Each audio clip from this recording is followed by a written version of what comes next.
நீதிமன்ற வளாகத்தில் உள்ள மாஸ்டர் நீதிமன்றத்தில் இசையமைப்பாளர் இளையராஜா ஆஜராகியுள்ளதாக அண்மை தகவல் தற்போது வெளியாகி இருக்கிறது.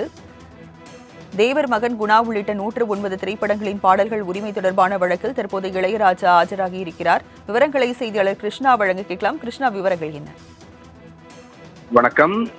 சென்னை உயர்நீதிமன்ற வளாகத்தில் கூடிய மாஸ்டர் நீதிமன்றத்திற்கு தற்போது இசையமைப்பாளர் இளையராஜா சாட்சி விசாரணைக்காக நேரில் ஆஜராகியிருக்கிறார்.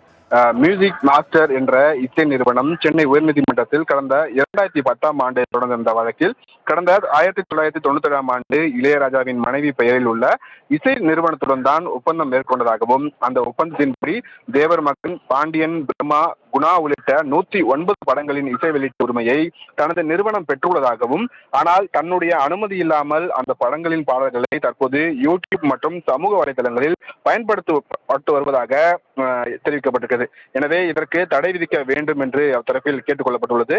இந்த வழக்கில் பிரதிவாதிகளாக இளையராஜாவின் இசை நிறுவனம் மற்றும் இளையராஜா ஆகியோர் சேர்க்கப்பட்டிருக்கிறார்கள். இந்த வழக்கின் விசாரணை நீதிபதி அப்துல் குதுஸ் முன்பாக ஏற்கனவே நடைபெற்ற போது ஒப்பந்தம் மேற்கொண்ட போது யூடியூப் மற்றும் சமூக வலைதளங்களை பற்றி குறிப்பிடவில்லை என்றும், ஆடியோ ரீல்ஸ் ஒப்பந்தம் மட்டுமே மேற்கொள்ளப்பட்டதாகவும் தெரிவிக்கப்பட்டிருந்தது.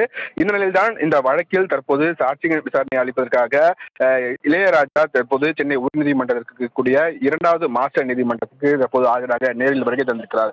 தற்போது இந்த விசாரணை முடிந்து சற்று நேரத்தில் இந்த சாட்சி விசாரணை முடிவடைந்து தற்போது அவர் மீண்டும் புறப்பட்டு செல்வார். மீண்டும் அடுத்த கட்ட விசாரணை எப்போது என்பது பின்னர் தான் அறிவிக்கப்படும். ராஜலட்சுமி. 109 திரைப்படங்களின் பாடல்கள் உரிமை தொடர்பான வழக்கில் மாஸ்டர் நீதிமன்றத்தில் இளையராஜா தற்போது ஆஜராகி இருக்கிறார். தற்போதைய விவரங்களை வழங்கியதற்கு நன்றி கிருஷ்ணா.